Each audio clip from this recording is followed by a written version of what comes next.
ولو أن أهل القرى آمنوا واتقوا لفتحنا عليهم بركات من السماء والأرض. وقال الله تعالى في مقام آخر: قد أفلح من تزكى وذكر اسم ربه فصلى. وقال الله تعالى في مقام آخر: قد أفلح من زكاها وقد خاب من دساها. وقال النبي صلى الله عليه وسلم: ألا إن في الجسد مضغة إذا صلحت صلح الجسد كله وإذا فسدت فسد الجسد كله ألا وهي القلب. حضرات علماء کرام،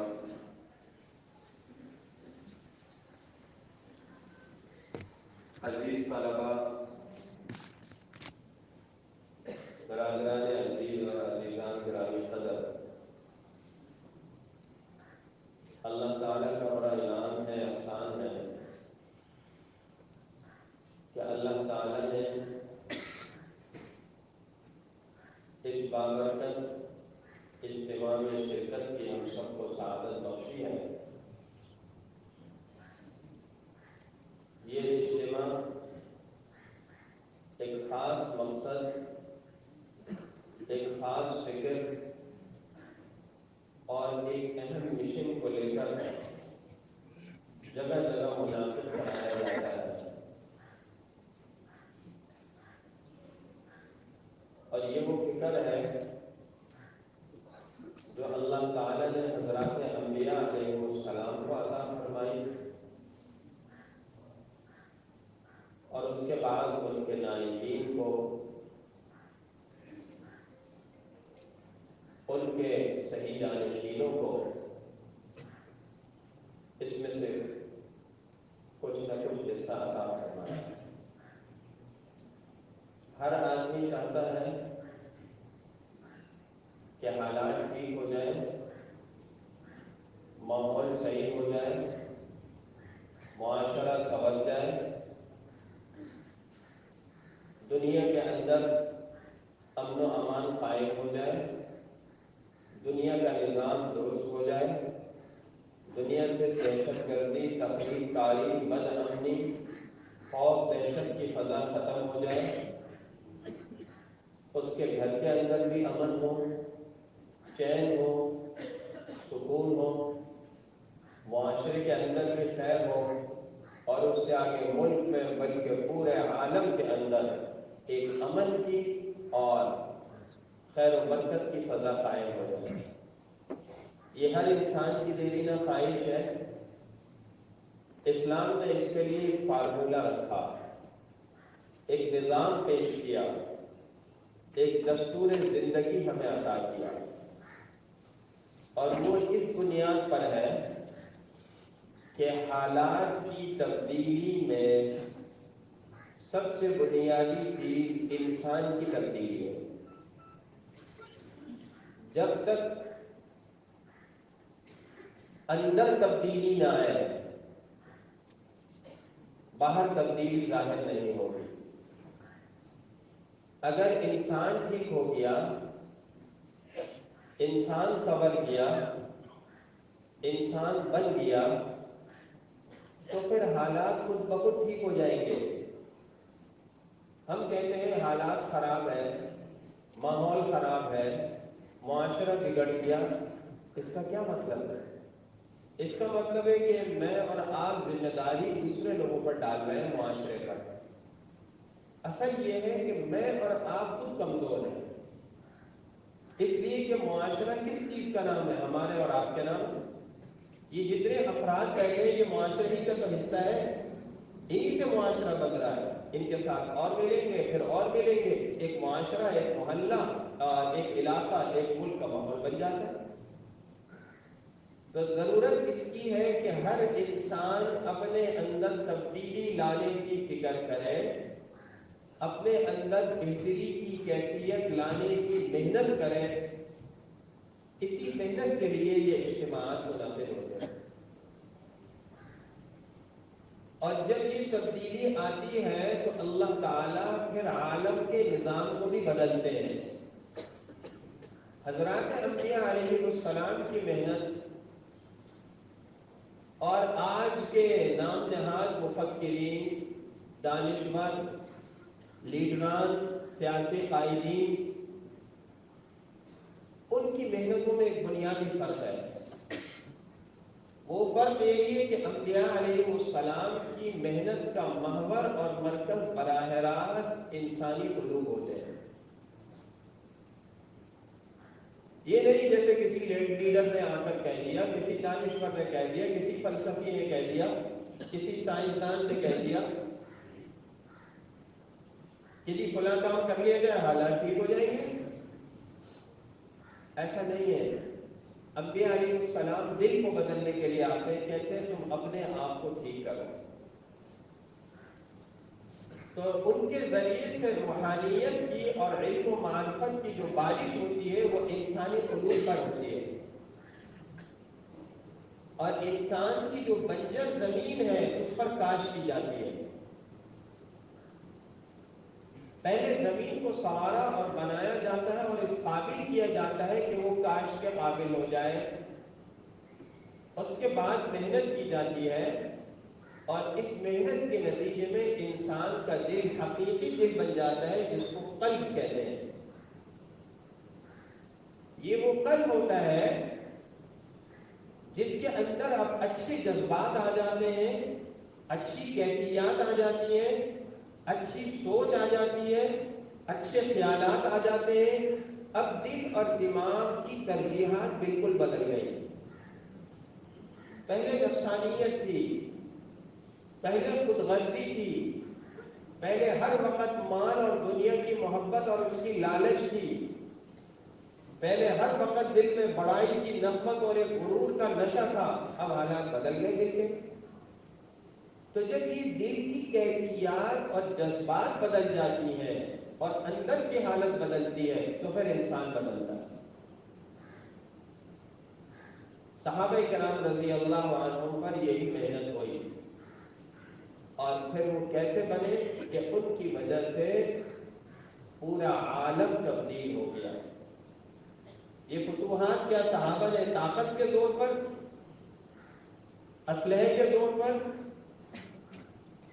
ظاہری روح اور دبدبے کے طور پر، جدید ٹیکنالوجی کی بنیاد پر حاصل کی؟ ایسا نہیں ہے۔ اندر کی قوت تھی، اندر کا ایمان تھا۔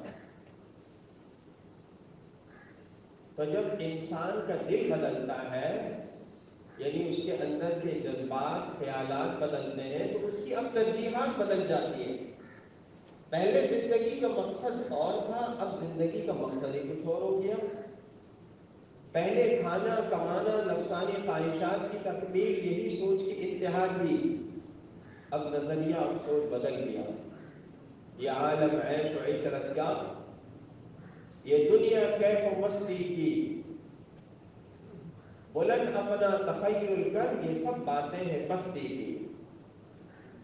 محلات بنا لیے، جاگیریں بنا لی، کارخانے فیکٹریاں بنا لی، سلطنت قائم کر لی، یہ کامیابی نہیں ہے۔ اب کچھ اور زندگی کا مقصد ہے۔ تحریک ایمان و تقویٰ کا بنیادی مقصد یہی ہے۔ اللہ تعالیٰ نے قرآن کریم میں جگہ جگہ فلاح اور کامیابی کو انہی دو الفاظ کے ساتھ جوڑا، ایک ایمان اور ایک تقویٰ۔ اور اللہ کہتے ہیں اگر یہ پرانی بستیوں کے لوگ ایمان اور تقوی والے نسخے کو حاصل کر لیتے تو ہم ان پر دنیا ہی میں آسمان و زمین سے برکتوں کے دہانے کھول دیتے۔ یہ دنیا کی بات چل رہی ہے۔ تو پتہ چلا کہ ایمان اور تقوی کا پہلا فائدہ آخرت سے پہلے دنیا میں ہوتا ہے۔ نہ برکت ملتی ہے، اور برکت سے بڑی کوئی چیز نہیں۔ برکت ہے تو سب کچھ ہو۔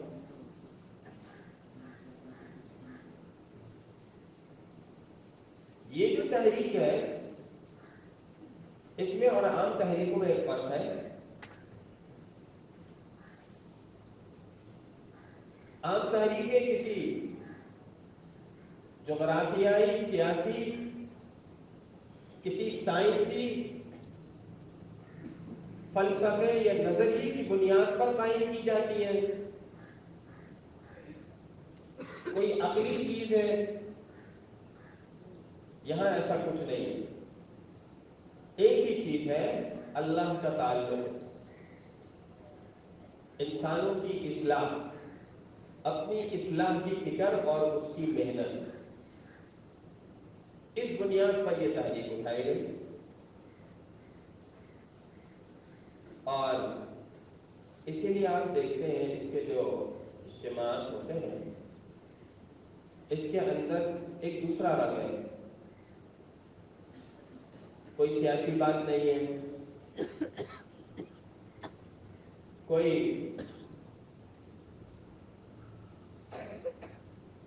سیاسی نعرہ نہیں ہے۔ کئی نعرے بازی آپ نے دیکھے، تحریک ہے، نعرہ نہیں۔ آج کل تصور ہے کہ نعرے کے بغیر بھی کوئی تحریک چل جائے، کسی سیاسی لیڈر کا، بلکہ مذہبی لیڈر کا، بلکہ کسی عالم کا، کسی بزرگ کا نام نہیں ہوتا۔ فلاں صاحب بیان کریں گے، فلاں اسکالر آئیں گے، ایسے کوئی بات نہیں، کسی کا کوئی تعارف نہیں ہے۔ پھر اس سے آگے کی بات یہ ہے کہ یہاں ایک ترتیب جو حضرت والا دامت برکاتہ کے زیر سفر اس کے قائم ہوتی ہے، اس میں زیادہ زور عمل پر، ذکر پر، رونے دھونے پر، اصلاح کی فکر پر ہوتا ہے۔ یعنی ایک تو آپ عام جلسوں میں دیکھتے ہیں بیانات بہت ہیں، بیانات تو ہو رہے ہیں، لیکن اب اس بیان کا جو نتیجہ اور اثر ہے، یعنی عمل کی محنت، اس کے لیے بھی تو وقت چاہیے اس ماحول کے اندر، وہ نہیں مل پاتا۔ حتیٰ کہ ہم نے تو ایسے بھی دیکھا، میں عمومی بات کر رہا ہوں، عمومی کہ سیاسی جلسے ہوئے یا پھر اور جلسہ ہوا، اب وہ جلسہ اس طرح ہوا کہ نماز کے لیے بھی بمشکل وقت دیا گیا اجتماعی۔ اب مجھے بتائیے، جس پروگرام میں نماز کے لیے وقت نہیں ہے، اس پروگرام سے معاشرے میں کیا خیر پھیلے گی، کیا اچھے اثرات آئیں گے؟ جلسہ ہو جائے گا، لیکن جلسے کا جو مقصد ہے وہ کیا حاصل ہوگا؟ تو یہاں آپ مثال کے طور پر تقریباً 25-30 گھنٹوں کا یہ جو اجتماع ہے، تقریباً 30 گھنٹوں کا اثر سے لے کر اگلے دن شب تک آج تک ہے، کل اثر سے، اس میں آپ نے دیکھا سارے بیانات بھی ملا لیں تو ان کا وقت 5-6 گھنٹے ہیں، وہ بتائیں بمشکل 5-6 گھنٹے۔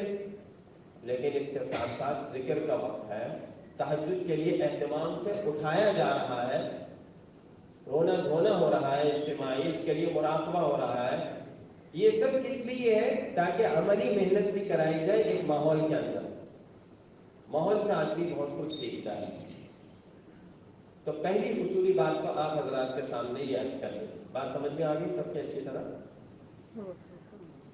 کہ یہ ایک عام تحریک، کوئی شور نہیں ہے، یہ تو ایک فکر کو لے کر، ایک بنیاد کو لے کر چیز اٹھائی گئی ہے۔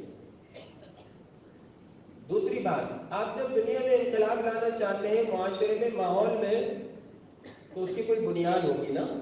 وہ بنیاد جتنی طاقتور ہوگی، آپ کی بات میں اتنی طاقت ہے، آپ کے کام میں اتنی طاقت ہے، اور اس کے اثرات میں اتنی طاقت ہے۔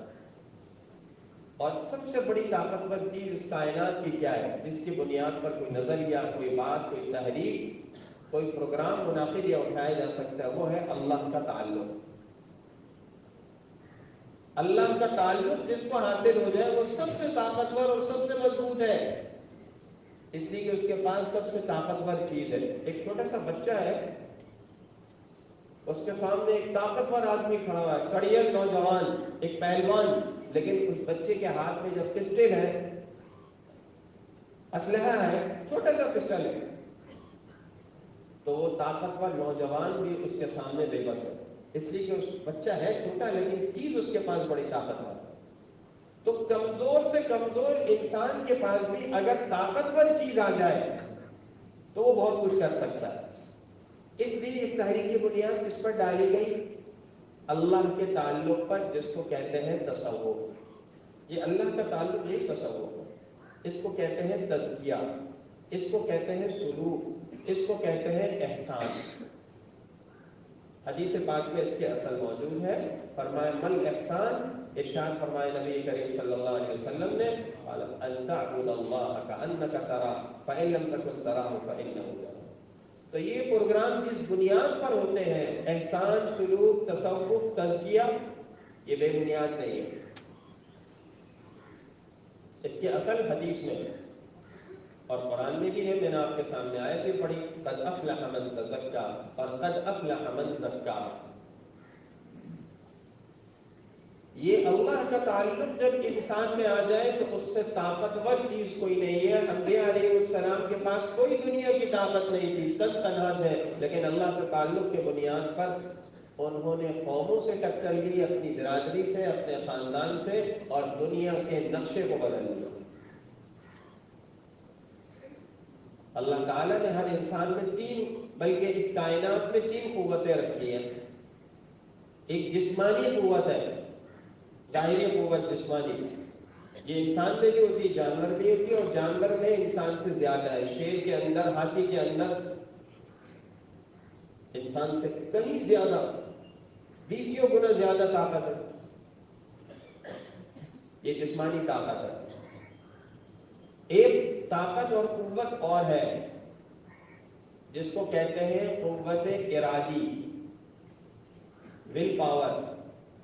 یہ قوت اور طاقت اللہ تعالیٰ نے صرف انسانوں میں رکھی ہے. جانور میں قوت ارادی نہیں ہے، کسی جانور میں نہیں ہے قوت ارادی کہ اس کا کوئی منصوبہ ہو، کوئی فکر ہو، اس قوت ارادی کی بنیاد پر وہاں تک پہنچے. اس کی سوچ محدود ہے، جسمانی طاقت ہے، اس بنیاد پر وہ اپنا کام کرتا ہے. لیکن یہ قوت ارادی انسان میں بھی ہے، اور یہ قوت ارادی انسانوں کے ہر طبقے میں ہو سکتی ہے. یعنی مومن میں بھی ہو سکتی ہے، کافر میں بھی ہو سکتی ہے. کافر اپنے قوت ارادی کی بنا پر آج چاند تک پہنچ گیا. ہر ایک میں رکھی ہے، مومن میں رکھی ہے، مومن بھی استعمال کر سکتا ہے، کافر بھی استعمال کر سکتا ہے. اس قوت ارادی کی بنیاد پر اس نے دنیا کے فاصلے سمیٹ لیے. اس دنیا قوت ارادی کی بنیاد پر اس نے دنیا کو گلوبل ولیج کی حیثیت دے دی، ایک چھوٹا سا گاؤں بنا دیا. ایک قوت اور ہے، اور وہ ہے قوت ایمانی، جس کو کہتے ہیں روحانی قوت. یہ اللہ نے صرف مومن میں رکھی. جسمانی قوت تو ہر چیز میں ہے، ہر مخلوق میں ہے. ارادی قوت صرف انسانوں میں ہے، جانوروں میں نہیں ہے. اور ایمانی قوت، روحانی قوت انسانوں میں بھی صرف مومن میں ہے. یہ وہ قوت ہے جس کی بنیاد پر مومن طاقتور سے طاقتور مد مقابل کو اور چیز کو شکست دے سکتا ہے، اور مومن اپنا رسول رسوخ قائم کر سکتا ہے. آج آپ دیکھنے ہو رہے ہیں نا، آج کے حالات میں، ابھی جو حالات چل رہے ہیں، اللہ کے کچھ بندے ہیں، لا تزال طائفۃ من امتی ظاہرین علی الحق، اور ساری دنیا سے ٹکر لی ہوئی ہے. کچھ کھل کر سامنے ہے، کچھ خاموش ہے. ایک آدمی پر ظلم ہو رہا ہے، دوسرا دیکھتا ہے، کچھ نہیں کرتا، تو ایک درجے میں وہ بھی شامل ہے نا اس میں.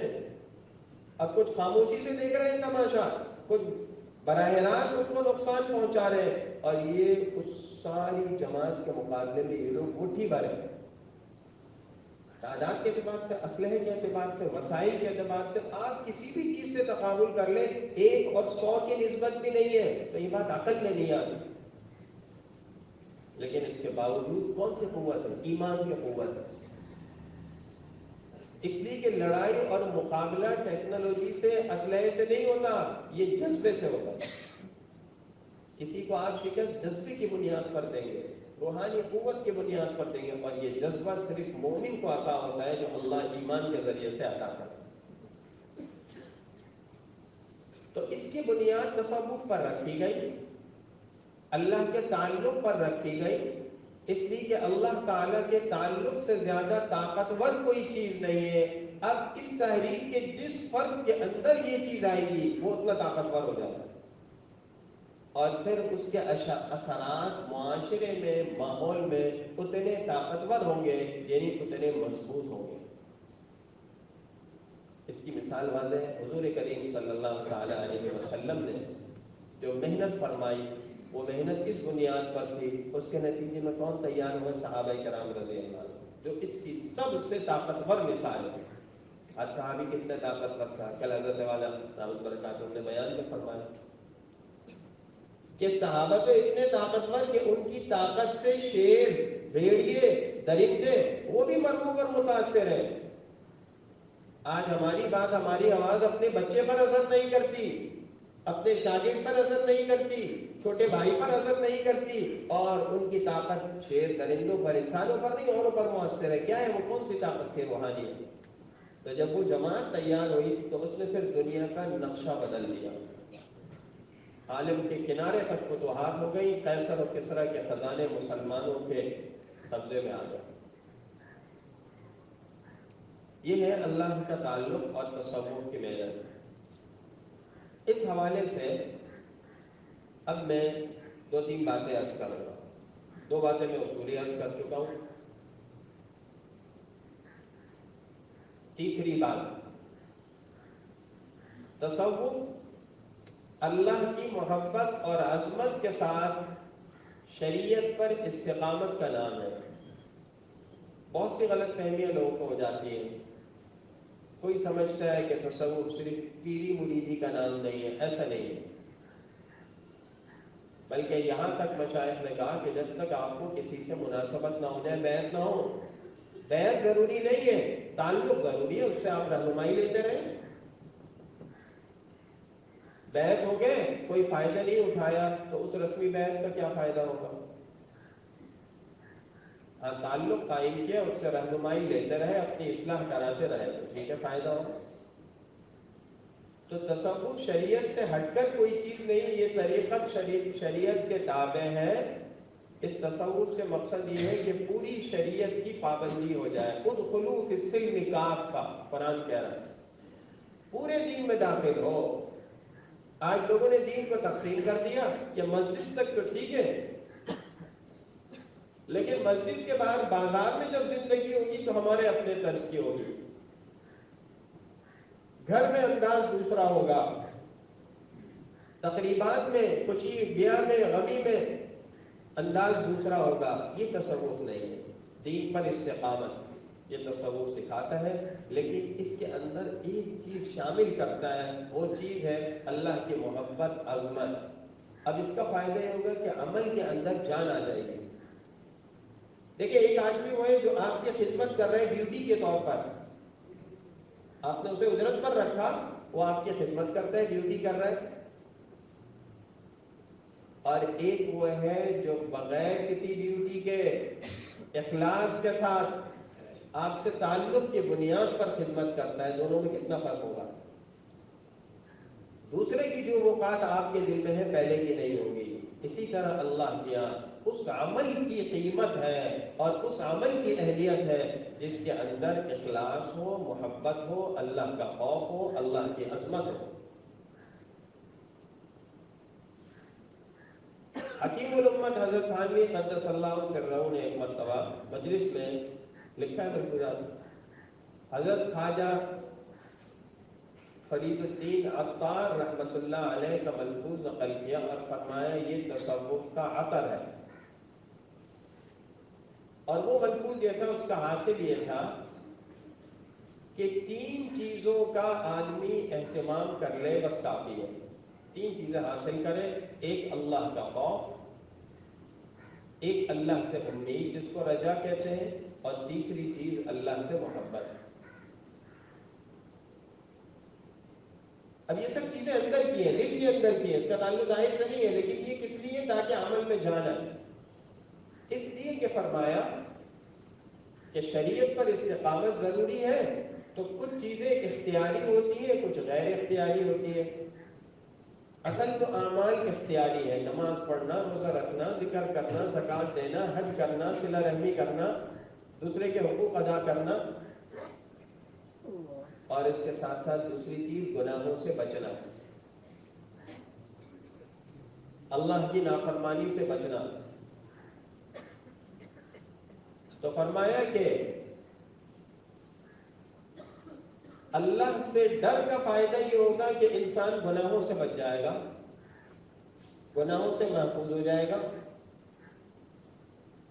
اور اللہ کی محبت کا فائدہ یہ ہوگا کہ اس کے لیے اعمال کی پابندی آسان ہو جائے گی. جب اللہ کا ڈر دل میں ہے تو انسان گناہوں سے بچے گا.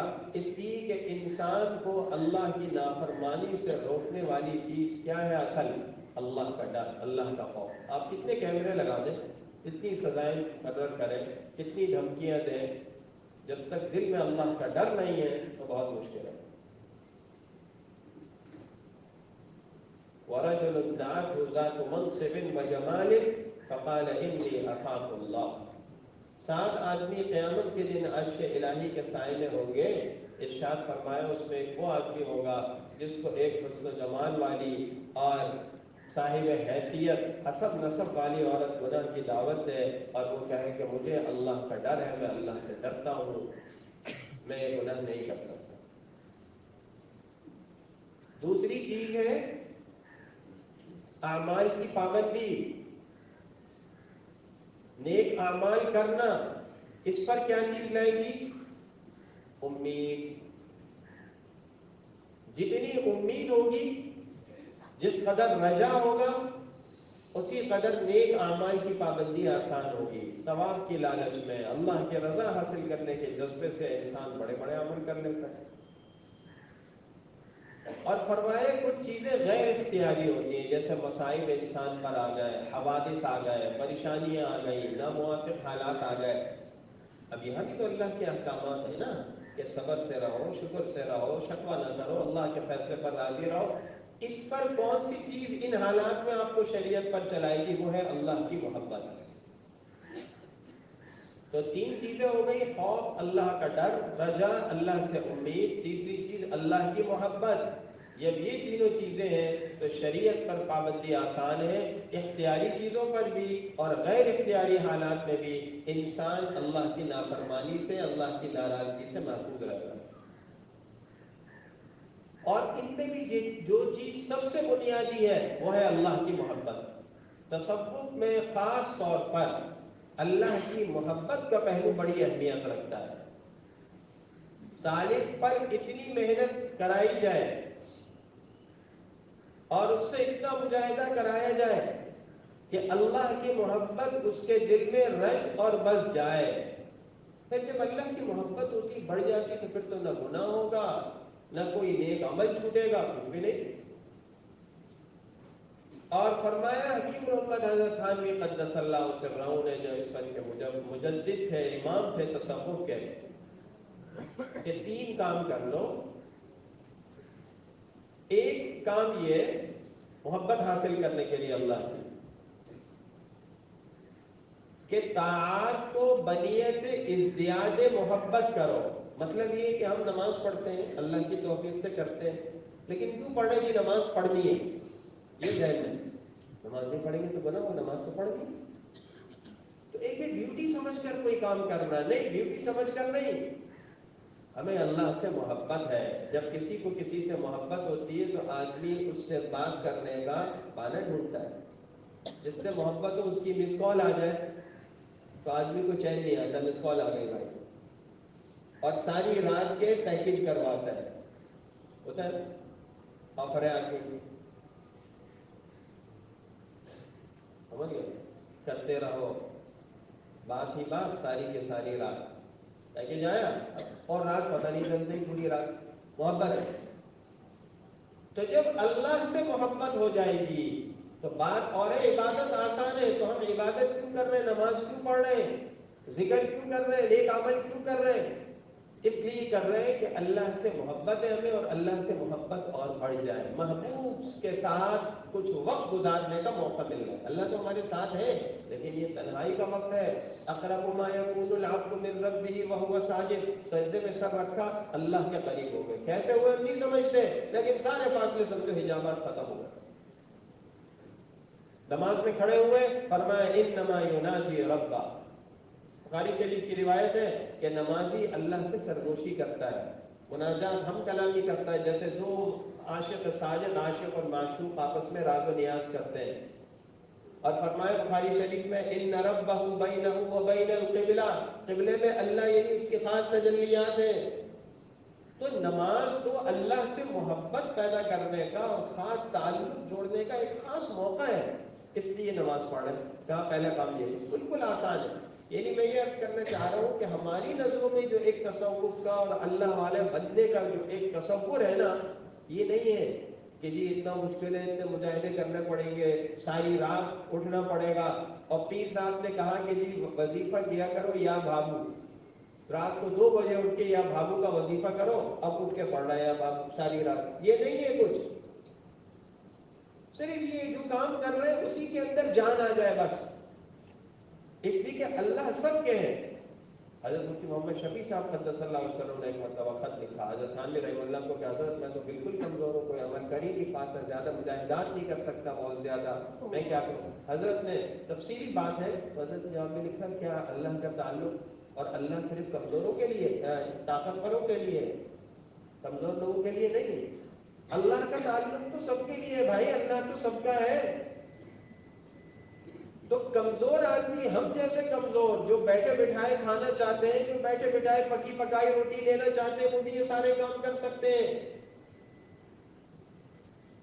ان کے لیے بھی آسان ہے، ان کے لیے کوئی مشکل نہیں ہے۔ فرمایا پہلا کام یہ کر۔ اب نماز تو سب نے پڑھنی نا، مولوی نے تو پڑھنی ہے بھائی، نہیں پڑھو گے تو کیا کہیں گے لوگ؟ 2 نمبر ہی مولوی ہے، یہی کہتے ہیں نا۔ لہذا نماز پڑھنی ہے، بس نماز کے اندر جان آ جائے۔ وہ جان کیسے آ جائے؟ فرمائے نماز اس نیت سے پڑھو کہ اللہ کی محبت میں اضافہ ہو۔ دوسرا کام کہا تھوڑا وقت جی لگا کر اللہ کا ذکر کیا کرو، تھوڑا وقت کا، تھوڑا سا وقت بھی 5 منٹ 10 منٹ تو ہر آدمی نکال سکتا ہے۔ تو کہا وہ جو اللہ کا ذکر کرو وہ دھیان کے ساتھ کرو، محبت کے ساتھ۔ اور کہا تیسرا کام یہ کرو اہل محبت کے ساتھ رہو۔ آدمی جس کے ساتھ آتا ہے اس کے اثرات آتے ہیں۔ تو 3 کام کرو، ایک نماز کو بنیت ازدیاد محبت پڑھو، یہ کوئی مجاہدہ نہیں ہے سب پڑھ رہے ہیں نماز ہمارا۔ دوسری بات تھوڑا سا ذکر کرو جی لگا کر دھیان کے ساتھ، عظمت کے ساتھ، محبت کے ساتھ۔ اور کہا تیسری بات کچھ وقت اہل محبت کے ساتھ گزارو۔ عجیب بات یہ ہے کہ یہاں تو خود اہل محبت آ رہے ہیں آپ کو بلانے، بھائی ہمارے یہاں وقت گزارو۔ الحمدللہ کرموغا شریف میں ایک ماحول ہوتا ہے۔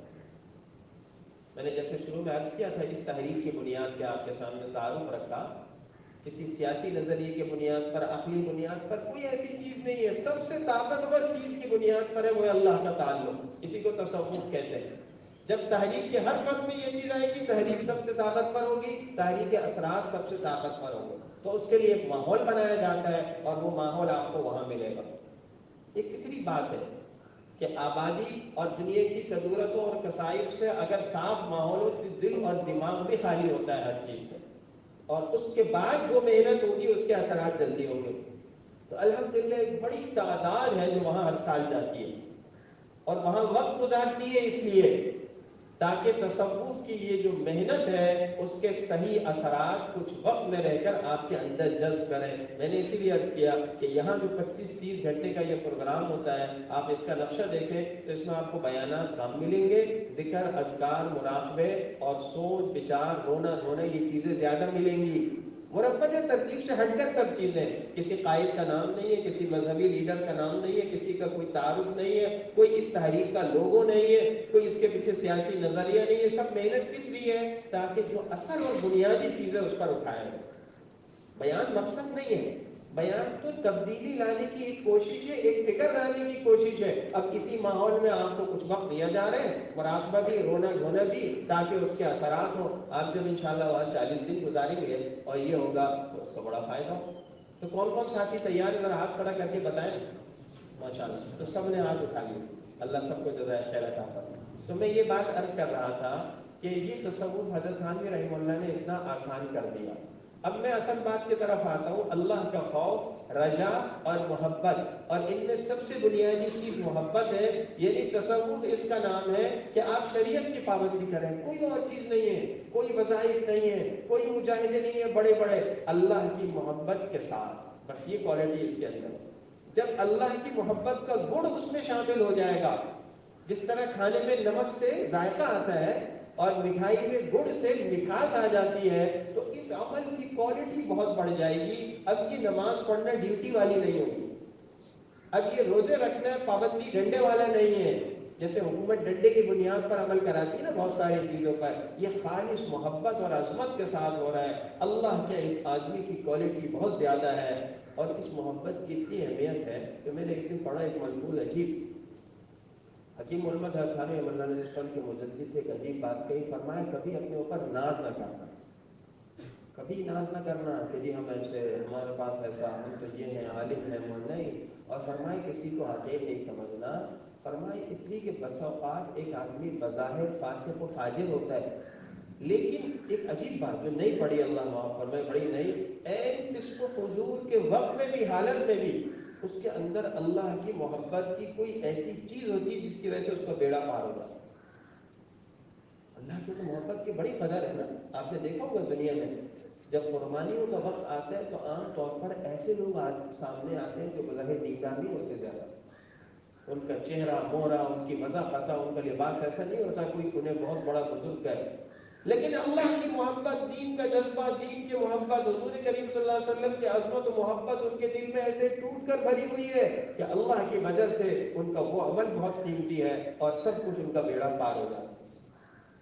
تو تصوف اس محنت کا نام ہے، اس کے لیے یہ محنت کرائی جاتی ہے۔ آخری اصولی بات، وہ اصولی بات یہ ہے کہ تصوف میں ایک ترتیب ہے۔ کل حضرت والا دامت برکاتہ نے بیان میں بھی عرض فرمایا، ارشاد فرمایا تھا کہ اس میں چند چیزیں ہیں، ان میں پہلی چیز علم ہے۔ علم اس لیے ضروری ہے کہ آپ کو عمل کی صحیح ترتیب سامنے آ جائے۔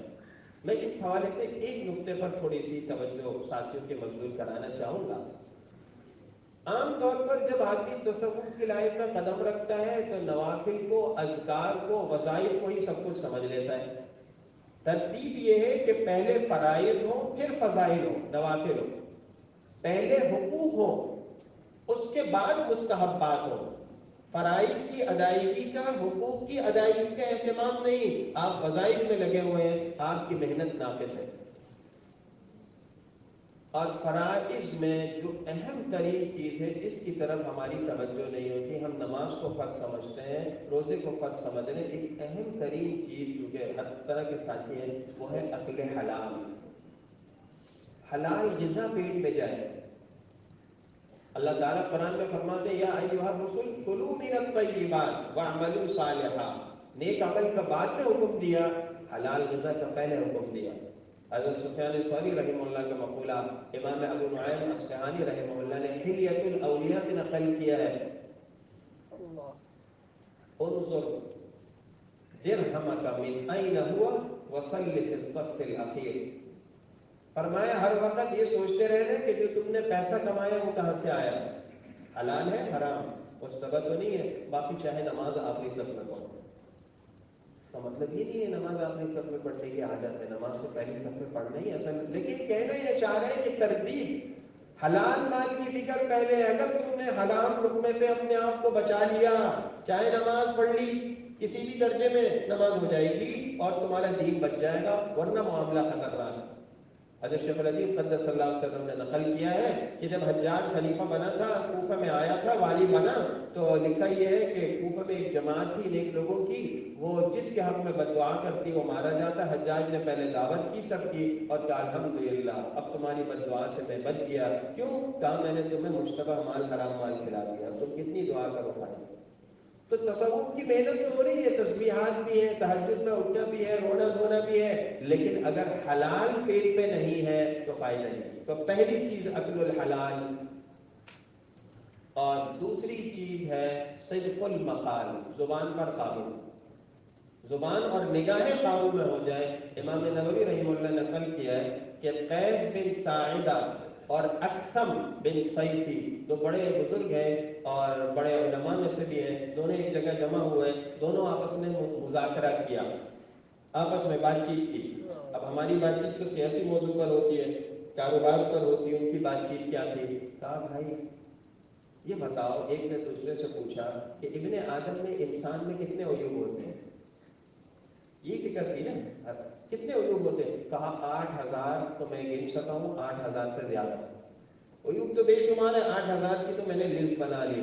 تو کہا حضرت اس کا حاصل کیا ہے؟ کہا میں نے ایک چیز پر غور کیا، اگر ایک چیز کو حاصل کر لیا، قابو میں کر لیا، تو سارے عیوب پر پردہ ہو جائے گا. وہ ہے زبان کی حفاظت. زبان کیا ہے؟ علامہ ابن کثیر رحمہ اللہ نے اپنی تفسیر میں نقل کیا ہے کہ ایک مرتبہ حضرت لقمان حکیم تشریف فرما تھے، واعظ کر رہے تھے، لوگوں کا مجمع تھا. کسی نے کہا، ایک آدمی آیا، کہا لقمان تم تو وہی نہیں ہو جو میرے ساتھ جنگل میں بکریاں چراتے تھے؟ کہا میں وہی ہوں. کہا پھر اللہ نے تمہیں کیسے مقام عطا کیا کہ تمہاری بات سننے لوگ دور دور سے آتے ہیں، تمہاری کلمات میں تاثیر ہے، حکمت ہے؟ کہا میں نے ان باتوں کا خیال کیا. 9 باتیں ذکر کی. اس میں پہلی چیز تھی حلال کھانے کا اہتمام، دوسری چیز تھی نگاہوں کی حفاظت، تیسری چیز تھی عہد اور وعدے پیمان کی حفاظت، اور چوتھی چیز تھی اپنی زبان کو قابو میں رکھنا، پانچویں چیز تھی، چوتھی چیز تھی کام کی بات کرنا، اور پانچویں چیز تھی لا یعنیات سے، فضولیات سے بچانا. اور چند باتیں اور کہیں جس میں کہا پڑوسی کا خیال. ایک بات یہ فرمائی کہ مہمان کے حقوق کا خیال کرنا. تو یہ باتیں ذکر کی. کہا ان چیزوں کی وجہ سے اس مقام تک پہنچا. تو آخری بات یہ عرض کرنی ہے کہ تصوف صرف ظاہری عمل کا نام نہیں ہے، بلکہ تصوف اس کا نام ہے کہ اتنی محنت کی جائے دل پر کہ اس دل کی محنت کی وجہ سے انسان کے اندر اچھی صفات آ جائے، انسان کی عادتیں بدل جائیں، اور انسان صحیح معنوں میں انسان بن جائے. معاشرے کی سب سے بڑی ضرورت یہی ہے، انسانیت. معاشرے کو مولوی کی سب سے زیادہ ضرورت نہیں ہے، معاشرے کو سب سے زیادہ سائنسدان کی ضرورت نہیں ہے، معاشرے کو سب سے زیادہ پڑھے لکھے آدمی کی، ڈاکٹر کی ضرورت نہیں ہے. معاشرہ عمومی معاشرہ ماحول جس میں دیہات بھی ہیں، شہر بھی ہیں، اسپتال بھی ہیں، ان میں سب سے زیادہ ضرورت کس کی ہے؟ بے لوث اور ہمدرد اور انسانی صفات سے متصل لوگ، جن کے اندر انسانیت ہو، یعنی امانت ہو، خوف خدا ہو، خیر خواہی ہو، سچائی ہو. اور یہ چیزیں آتی ہیں جب آدمی ان چیزوں کو اہمیت دے کر ان چیزوں کو حاصل کرے. تو ایک یہ ترتیب ہے کہ پہلی چیز ہم نے یہ بات سمجھ لی کہ اس تحریک کی بنیاد کیا ہے.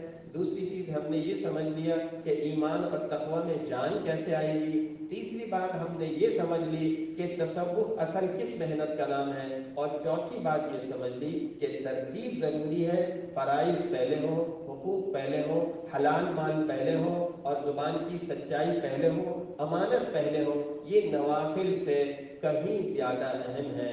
اگر اس ترتیب کو سامنے رکھ کر محنت کی گئی اور آج ہی سے اپنے اندر تبدیلی کا جذبہ لانے کا عزم کر کے ہم یہاں سے اٹھیں، تو میں سمجھتا ہوں انشاءاللہ ہمارا اس اجتماع میں آنا، ہمارا یہاں جمع ہونا اور ہمارا یہ سب کچھ سننا سنانا انشاءاللہ فائدے میں خالی نہیں ہے. آج ہی سے اس کی ابتدا ہو گئی. الحمدللہ یہ جو ایک محنت ہے یہ سارے عالم میں ہو رہی ہے، صرف ملک میں نہیں ہو رہی، صرف کراچی میں نہیں ہو رہی.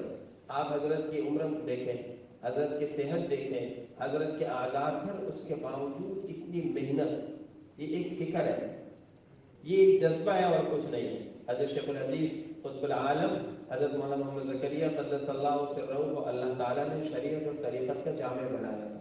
اور اخیر وقت میں خاص طور پر یہ فکر تھی. ہمارے حضرت والد صاحب رحمہ اللہ بھی اکثر سناتے تھے کہ ایسے وقت میں جب چل نہیں سکتے تھے، لوگ اٹھا کر بٹھاتے تھے. جہازوں کا سفر کیا، افریقہ تک کا سفر کیا، اور کارگزاری میں لکھا ہے کہ جب کہیں سے سفر کا تقاضا تھا، حضرت فرماتے کام کی کتنی جگہ دو گے، کام کی کتنی جگہ دو گے، کہاں کہاں خانقاہیں قائم ہوں گی، کہاں کہاں دوسری چیزیں قائم ہوں گی.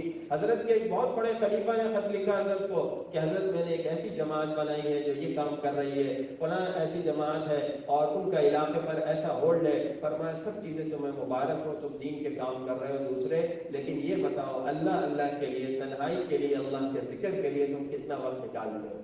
تو اللہ کے سامنے رونے دھونے کی محنت، اپنے احتساب کی فکر، اپنا محاسبہ، اس بنیاد پر یہ تحریک اٹھائی جا رہی ہے. میں نے شروع میں سب سے پہلے عرض کیا بنیادی بات کہ معاشرے کی تبدیلی انسانوں کی تبدیلی سے ہوتی ہے. حالات انسانوں کے بدلنے سے بدلتے ہیں، اس کے بغیر آج جتنے نعرے ہیں وہ سب نعرے ہی ہیں۔ جب تک انسان نہیں بدلے گا اس وقت تک نہ ماحول ٹھیک ہوگا، نہ معاشرہ ٹھیک ہوگا، نہ دنیا میں انقلاب ہوگا۔ انسانوں کی تبدیلی کی یہ محنت ہے، ہماری اور آپ کی ذمہ داری ہے، اور یہ ہماری ضرورت بھی ہے۔ اگر یہ تبدیلی آئے گی تو میرا بچہ ٹھیک ہوگا، میری اولاد صحیح ہوگی۔ آج کی سب سے بڑی مشکل کیا ہے؟ اولاد کی تربیت۔ یہ مشکل ہر ایک کو ہے، کسی پیر کو، کسی بزرگ کو، مولوی کو، آپ کسی ڈاکٹر کو، کسی تاجر کو، آپ کسی کو بھی کھنگال لیں، کہیں گے بچے کی تربیت کی بڑی مشکل۔ ہمارے والد صاحب رحمۃ اللہ علیہ فرمایا کرتے تھے کہ اس دنیا کا سب سے آسان کام کیا ہے؟ تقریر کرنا۔ میں تقریر کر رہا ہوں تو آسان کام ہے، فرمایا ٹیپ ریکارڈ بھی بولتا ہے، میرے بولنے سے کیا ہوگا؟ کچھ نہیں۔ اور کہا سب سے مشکل اپنی اصلاح اور اپنے اولاد کی تربیت۔ اپنی اصلاح سر سے لے کر پاؤں تک، اور اپنی اولاد کی تربیت۔ فرماتے تھے یہ سب سے مشکل کام ہے، اور اسی لیے کام میں نے مدینہ منورہ بھی چھوڑا، یہاں آیا، سب کچھ کیا۔ تو حضرت یہ کب ہوگا؟ جب اسلام کی فکر ہمارے اندر آئے گی، گھر کا ماحول بنے گا، گھر میں انشاءاللہ برکت ہوگی۔ اللہ جل شانہ اس محنت کو جو چل رہی ہے پورے عالم میں قبول فرمائے، اور ہم سب کو اس میں جڑنے کی توفیق عطا فرمائے، اور جو وعدہ کیا ہے ساتھیوں نے، اللہ کرے سبھی سوالوں کو پورا کریں، وہاں وقت بھی لگائیں۔ وآخر دعوانا ان الحمد للہ رب العالمین۔